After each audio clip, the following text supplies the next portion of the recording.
Hello and welcome to a new video on my channel Spielregeln TV. This time I'll show you the best strategies and tricks to win every tic-tac-toe round.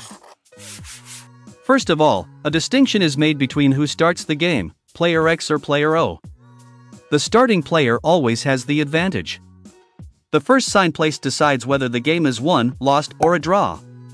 Instead of placing your first X in the middle, you should choose a corner.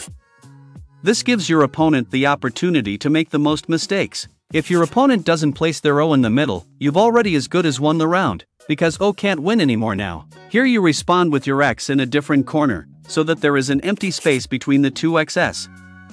Most of the time, however, your opponent now realizes that you are about to win and places your O in the empty space.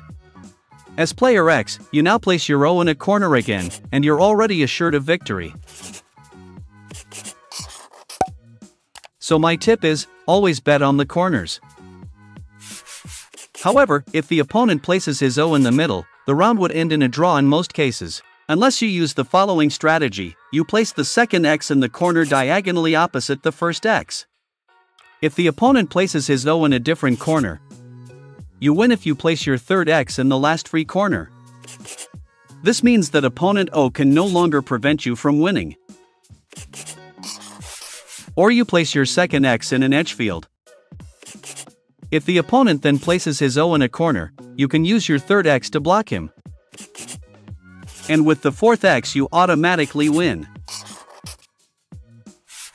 As the second player, here is at O, you can actually almost never win. However, you can ensure that the round at least ends in a draw. If the opponent starts the game with an X in the corner, then you always place your first O in the middle.